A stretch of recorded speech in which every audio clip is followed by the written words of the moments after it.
너를 고쳐주리라 라고 하는 제목을 가지고 하나님의 말씀을 전해드리고자 합니다. 의학 용어 중에 항상성이라고 하는 말이 있습니다. 이 말의 의미는 생물체가 내부 환경을 최적화 상태로 유지하는 자율적인 조절 작용이라고 표현을 하고 있습니다. 그러다 보니까 학술 정보에 의하면 생체 항상성이 바로 자연 치유의 원리이며 인체의 비밀이다라고 이렇게 기록을 해놓는 것을 본 바가 있습니다. 사실 우리의 몸을 가만히 보게 되면 이 회복하려고 하는 그런 모습들이 상당히 많습니다.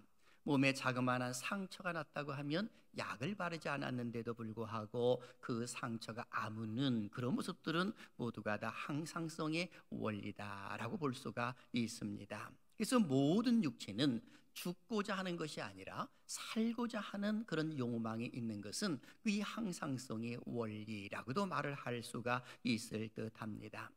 이런 모습을 영적으로 우리가 좀 더 해석을 해보게 되면 영적으로 우리가 아프고 또는 잘못 사는 그런 모습 가운데서 우리는 생각하게 됩니다. 내가 이렇게 살아서는 안 되지라고 말입니다. 그런데 이것이 지속되게 되면 양심의 화인을 맞게 됨으로 인하여서 죄가 죄인지를 모르는 그런 모습들도 일어나는 것을 보게 됩니다. 그래서 하나님은 택한 백성이라 하더라도 어떤 경우는 사랑하시기 때문에 채찍을 가하시는 그런 모습들도 있더라는 겁니다.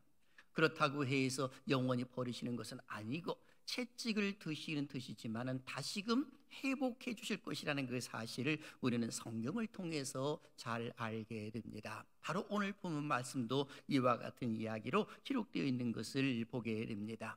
오늘 본문을 보게 되면 하나님께서는 자신의 이름을 위해서 패역한 백성 곧 남유다 백성 이스라엘이라 하더라도 그들을 돌봐주실 것이라는 그 사실을 알려주고 있는 것을 보게 됩니다.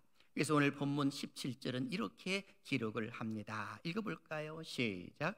여호와의 말씀이니라. 그들이 쫓겨난 자라 하매 시온을 찾는 자가 없은즉 내가 너의 상처로부터 새 살이 돋아나게 하여 너를 고쳐 주리라. 아멘. 여기 보면 선민에 대한 하나님의 회복을 집약적으로 보여주고 있는 말씀입니다.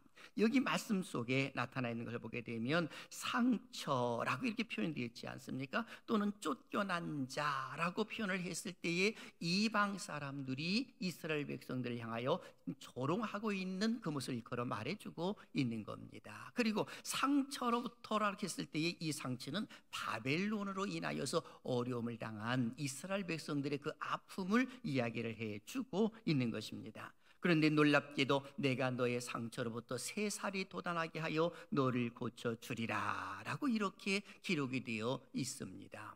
그러면 너를 고쳐주리라 라고 말했을 때는 두 가지가 전제되어야 합니다. 그 첫째는 압제하는 자를 멸망시켜주는 그런 모습이 있어야 되고, 두 번째는 아픈 상처가 아물 수 있도록 만들어 주어야 되더라라고 하는 겁니다.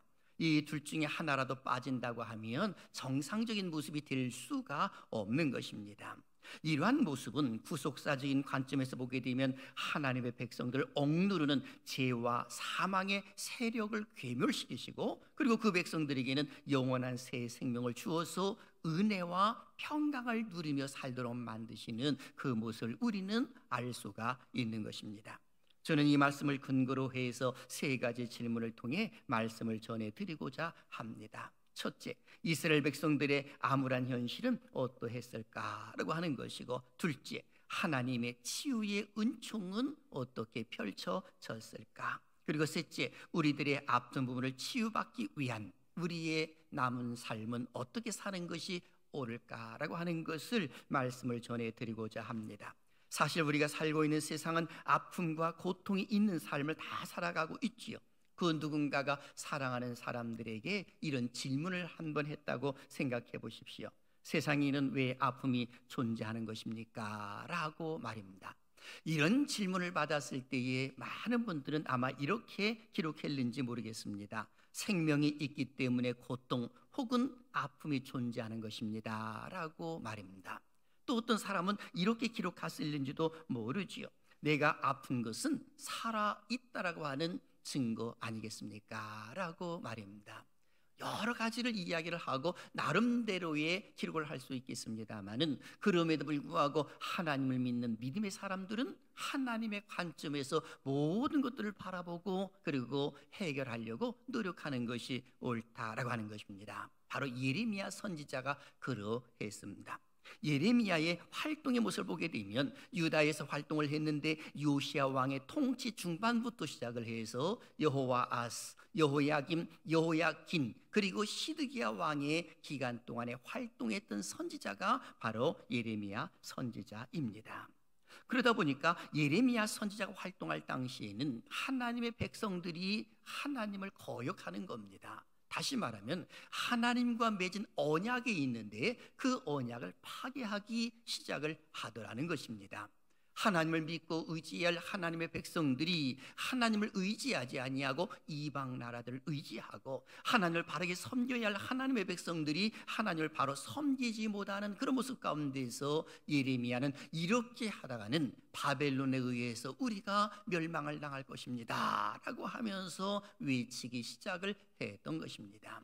그러다 보니까 많은 사람들이 예레미야의 말을 듣는 것이 아니라 저 사람이 지금 또 쓸데없는 소리를 한다고 거짓 선지자들도 나타나서 예레미야를 미워하게 되고, 그리고 왕을 비롯해서 모든 귀족들도 예레미야를 멸시하는 그런 모습들까지 일어났던 것을 보게 됩니다. 그러다 보니 예레미야는 이 말씀을 전하고 싶지 않았지만 내 마음에 불붙는 것 같아가지고 이 말씀을 전하지 아니할 수가 없다라고 하면서 그래도 말씀을 전하지만 그 누구도 귀담아 듣지를 않습니다. 오히려 예레미야를 멸시하고 조롱을 하고 패면서 감옥에 가두는 그런 모습까지 일어나지 않았겠습니까?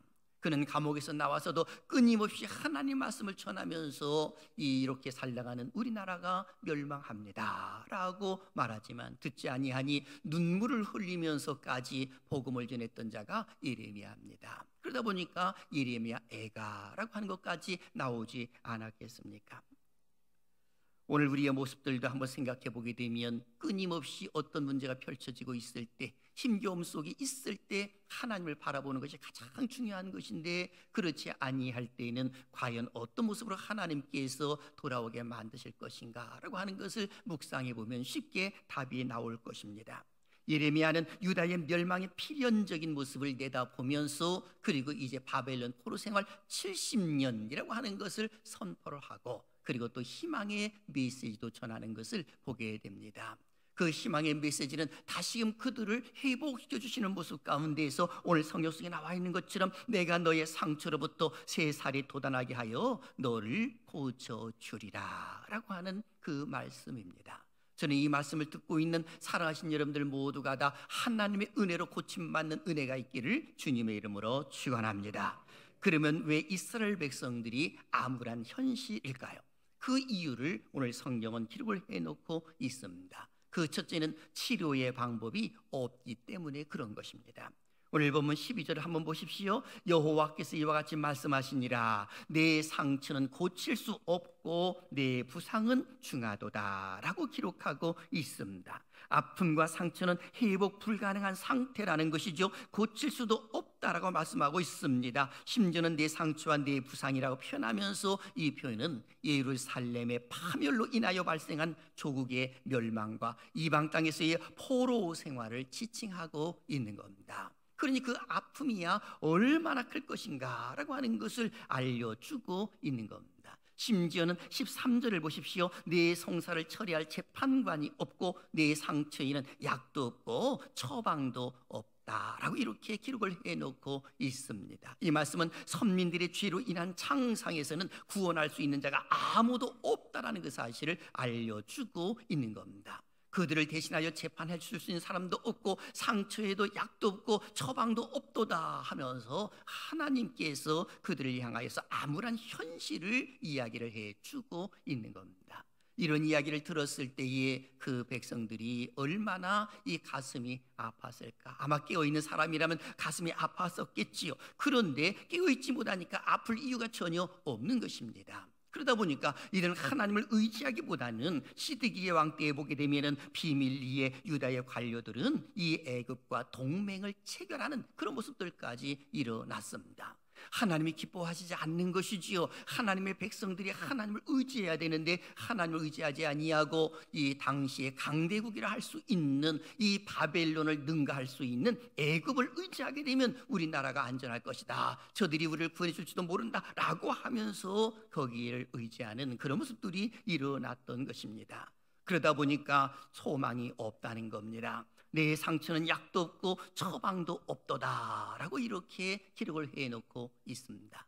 그리고 두 번째는 하나님의 징계이기 때문에 암울한 현실이라는 겁니다. 오늘 보면 14절은 이렇게 기록합니다. 읽을까요? 시작. 너를 사랑하는 자가 다 너를 잊고 찾지 아니하니 이는 네 악행이 많고 네 죄가 많기 때문에 나는 네 원수가 당할 고난을 네가 받게 하며 잔인한 징계를 내렸도다. 아멘. 여기 보니까 징계를 내렸도다라고 하는데 잔인한 징계라고 이렇게 표현을 해놓고 있습니다. 그런데 지금 이 징계를 받아야 할 사람들은 지금 이스라엘 백성들을 괴롭히는 바벨론이 받아야 할 징계인데 오히려 바벨론이 징계를 받지 아니하고 그 징계 받을 자를 오히려 택한 백성들에게 고난을 준다라고 기록을 해놓고 있습니다. 사실 바벨론은 정복 국가에 대해서 매우 잔인했습니다. 하박국 선지자는 하박국서 1장 6절부터 11절까지 자세히 설명해 주고 있는 모습이 나타나는데 그들의 그 잔악함이라고 하는 것은 참으로 무서운 것입니다. 그런데 오늘 여기 보니까 잔인한 징계를 내렸도다라고 하면서 바벨론을 몽둥이로 사용을 해서 택한 백성들을 내려쳤다라고 이렇게 말씀해 주고 있는 겁니다.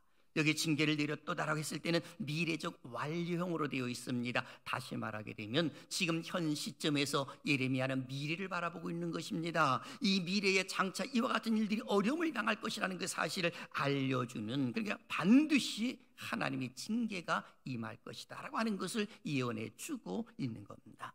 그리고 세 번째는 죄가 많음으로 받는 고난이기 때문에 암울한 현실을 이야기해 주고 있는 겁니다. 15절을 보십시오. 너는 어찌하여 내 상처 때문에 부르짖느냐? 내 고통이 심하도다. 내 악행이 많고 내 죄가 허다함으로 내가 이 일을 너에게 행하였느니라 라고 기록하고 있습니다. 너는 어찌하여 이 상처 때문에 부르짖느냐라고 반문하시면서 부르짖는다라고 이렇게 표현을 했거든요.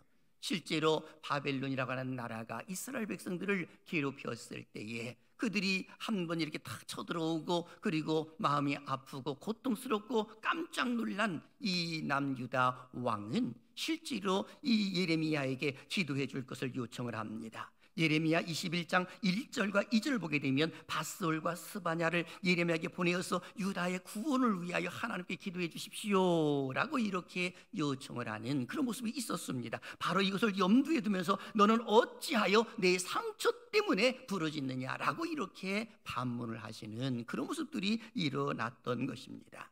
그렇습니다. 하나님은 유다 백성들의 암울한 현실을 예레미야를 통해서 말씀을 해 주셨습니다. 왜 이들이 암울한 현실입니까? 그들의 상처에 대해서 치료의 방법이 없기 때문에 암울한 현실인 것이고, 그리고 더 나아가서는 하나님의 징계로 인한 고통이기 때문에 그 누구도 막을 수가 없다는 것이고, 그리고 그들의 죄가 많음으로 당하는 고통이기 때문에 암울한 현실이다 라고 이렇게 말씀해 주고 계시는 것입니다.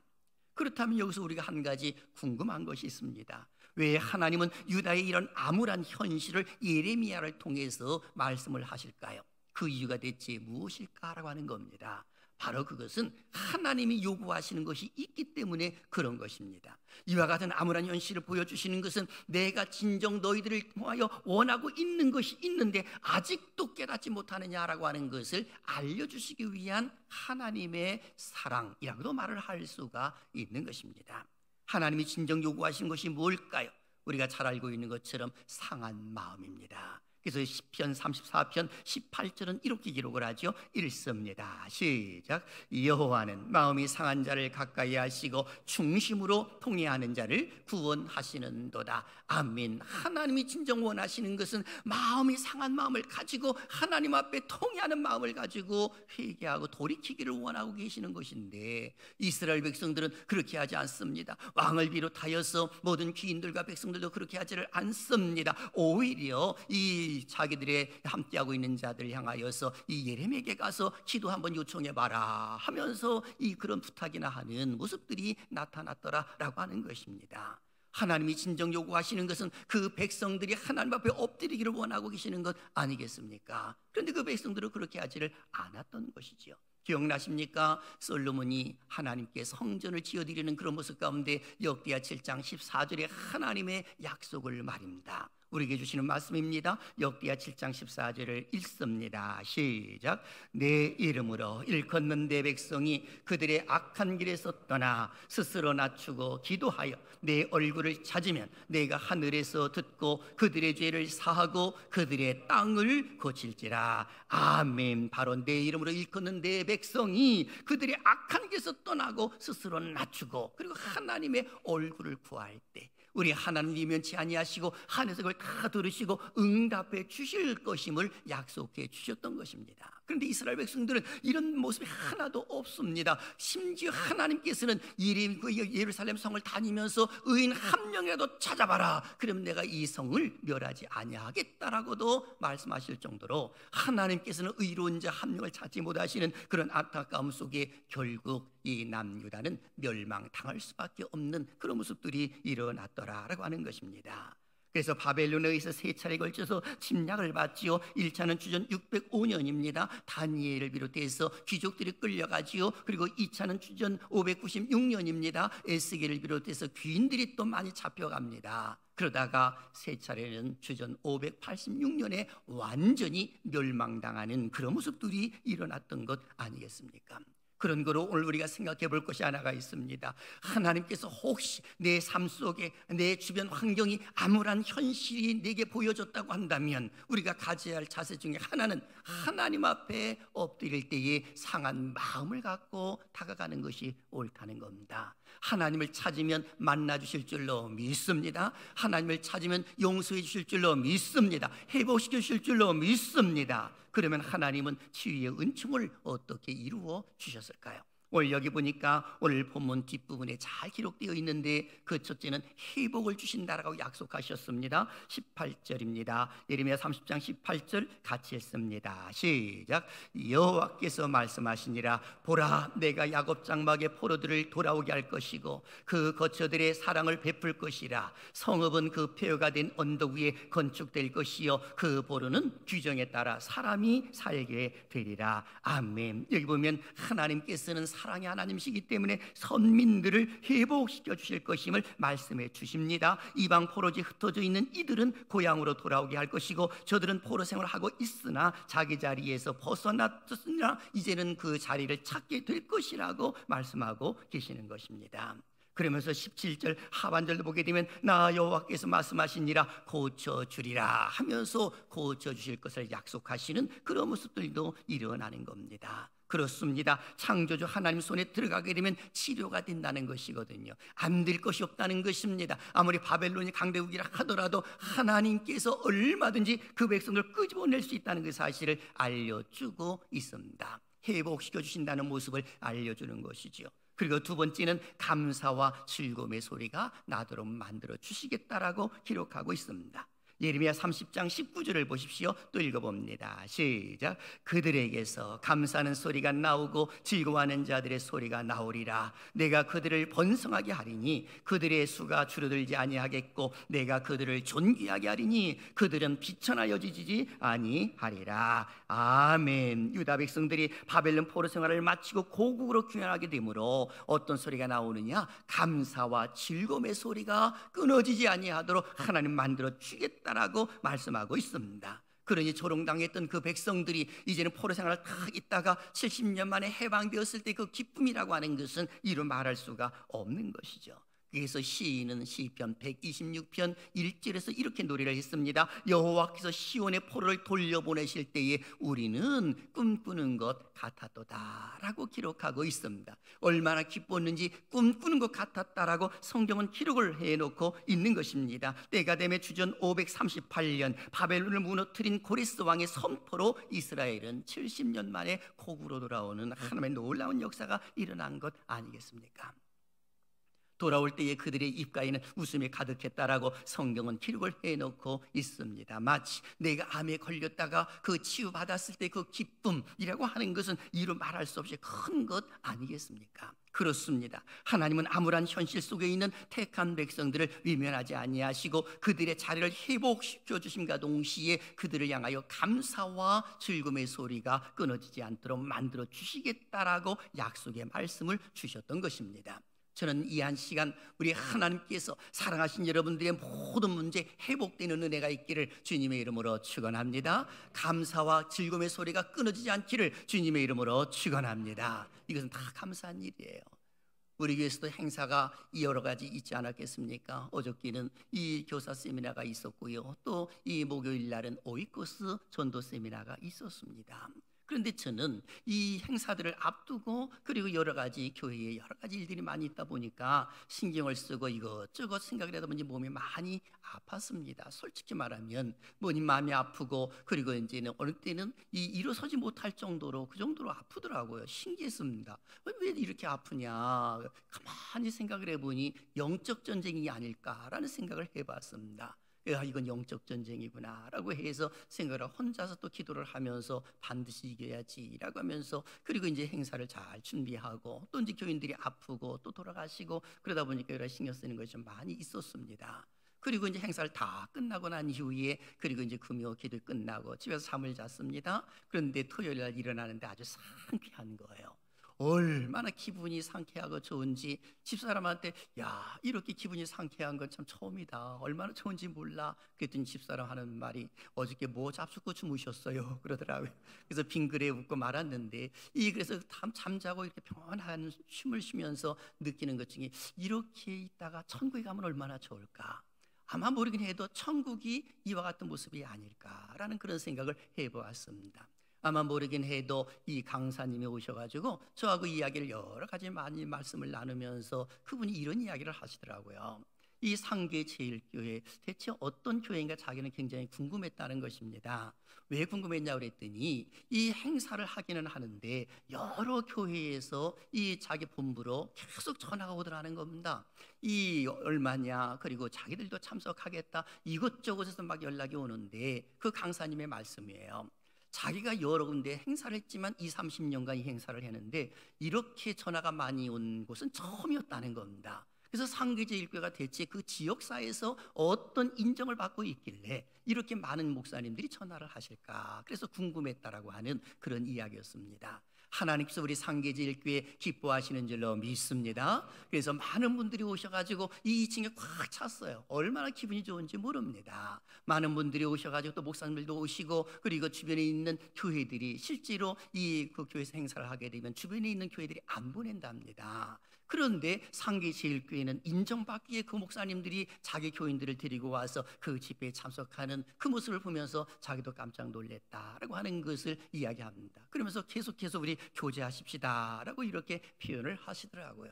그러면서 나이도 묻고 막 그러는데 자기는 59년생이래요.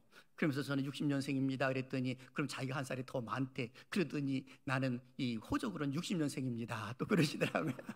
그런 이야기를 하시는데, 그래서 도찐 개찐인데 하시면서 자기보다 나이가 어리다라고 하는 그런 이야기를 또 하시는 것을 제가 보았는데 다 도토리 키재기입니다. 그 한 살 차이가 무엇 그리 대단하다고 제가 이제 생각을 해봤다는 이야기예요. 여러분, 하나님께서는 우리 상계제일교회 사랑하시는 줄로 믿습니다. 이곳에서 하는 기도에 하나님 응답 주실 줄로 믿습니다. 그런 거로 오늘 우리가 가져야 할 자세 2가지가 있습니다. 뭘까요? 첫째, 모든 질병과 문제를 해결해 주실 분은 오직 예수님 뿐인 것을 잊어서는 안 되는 겁니다. 오늘 여기 나와 있는 말씀을 보게 되면 하나님 유다 백성들이 죄로 인하여 화를 내셨지만 긍휼도 잊지 아니하신다는 그 사실을 알려주면서 영도자 한 분을 보내실 것이라고 말씀하시는 모습이 예레미야 30장 21절에 기록되어 있습니다. 한번 보십시오. 그 영도자는 그들 중에서 나올 것이요 그 통치자도 그들 중에서 나오리라. 내가 그를 가까이 오게 하리니 그가 내게 가까이 오리라. 참으로 담대한 마음으로 내게 가까이 올 자가 누구냐? 여호와의 말씀이니라 라고 기록되어 있습니다. 그 영도자가 누굴까요? 한 통치자가 누굴까요? 가깝게는 수룹바벨이나 에스라나 느헤미야가 이스라엘 백성을 이끌고 나온 모습일 수 있겠지만 완전한 영도자라고 말할 수는 없습니다. 그럼 누굴까요? 예수 그리스도를 일컬어 말해주고 있는 겁니다. 바로 바벨론 포로 생활해야 할 이스라엘 백성들을 통해서 한 영도자 미시아 예수 그리스도가 이 땅에 오실 것이라는 그 사실을 알려준과 동시에 그 미시아는 모든 질병과 모든 문제를 해결해 줄 미시아다라는 그 사실을 보여주고 있는 겁니다. 그래서 이사야 선지자는 이사야 53장 5절에서 말씀했지요. 그가 찔림은 우리의 허물 때문이요 그가 상함은 우리의 죄악 때문이라. 그가 징계를 받음으로 우리는 평안을 누리고 그가 채찍에 맞음으로 우리는 나음을 받았도다 라고 하면서 예언을 했던 것을 보게 됩니다. 내가 당해야 하는 아픔, 내가 당해야 할 이런 죄의 문제 우리 주님께서 다 감당하신다는 그 사실을 알려주고 있는 겁니다. 그런 거로 우리를 대신해서 예수님께서 모든 질병과 문제를 대신 지셨다고 한다면 오늘 우리는 예수 그리스도의 이름으로 문제 해결을 받는 줄로 믿습니다. 예수 그리스도의 이름으로 치료받는 줄로 믿습니다. 왜요? 예수님께서 다 해결하시기 때문에 그런 것입니다. 그리고 두 번째는 하나님의 이름을 높이는 삶을 살아야 하는 것입니다.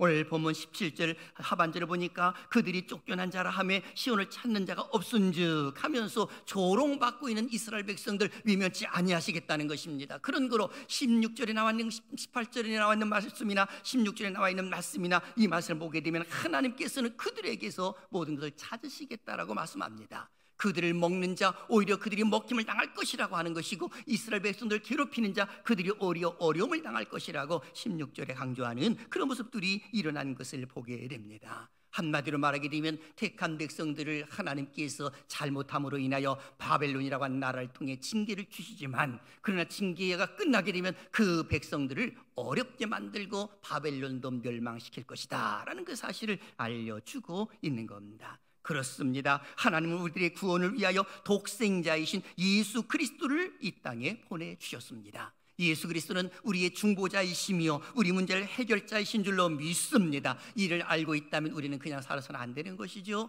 하나님의 이름을 높여야 되는 거예요. 예수 그리스도의 이름을 높이는 삶을 살아야 되는 것입니다. 왜 그렇습니까? 이사야 43장 21절을 보십시오. 이 백성은 내가 나를 위하여 지었나니 나를 찬송하게 하려 함이니라 라고 하면서 하나님의 백성들을 지으신 이유는 하나님을 높이기 위하여서 지었다라고 하는 겁니다. 그런 거로 사도 바울의 고백처럼 우리가 살아도 주를 위하여 살고 죽어도 우리가 주를 위하여 죽나니 라는 그런 고백이 있다면 우리 하나님께서는 기뻐하실 줄로 믿습니다. 사랑하시는 여러분, 우리가 맞이해야 할 미래는 어떤 모습인가를 생각해 보십시오. 예레미야는 앞으로 닥쳐야 할 남유다의 그 미래의 실상을 그대로 이야기를 하면서 그 백성들이 지금이라도 늦지 않았으니 돌아오라 라고 이렇게 말씀하고 계시는 거거든요. 그런데 끝내 돌아오지를 않았습니다.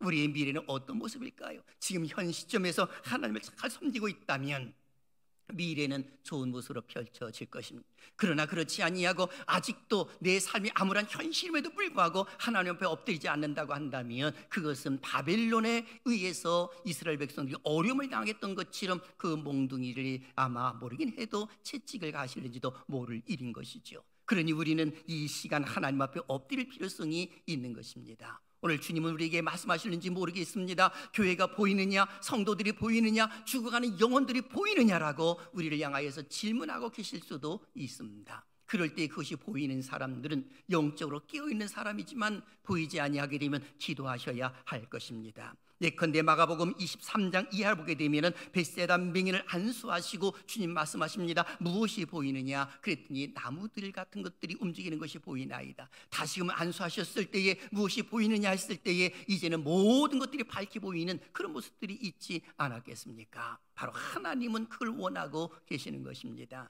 저는 사랑하시는 여러분들이 교회가 보이고 그리고 하나님이 보이고 하나님의 그 크신 능력이 보이는 은혜가 있기를 주님의 이름으로 축원합니다. 죽어가는 영혼들이 보여야 될 줄로 믿습니다. 그 하나님이 보이지 아니하면 깨어서 기도하게 모여서 끊임없이 보여달라고 그리고 내가 깨어있다라고 하나님 앞에 자부심을 가지고 기도할 수 있다면 그것처럼 더 좋은 일이 없는 것 아니겠습니까? 바라기는 천국 가는 그 순간까지 우리 하나님 기뻐하시는 삶을 살아드림으로 인하여서 하나님이 고쳐주리라 라고 하는 그 말씀, 내 어떤 문제가 있든지 간에 하나님이 해결해 줄 것이라는 믿음 확신을 가지고 주님 앞에 엎드리는 은혜가 있기를 주님의 이름으로 축원합니다.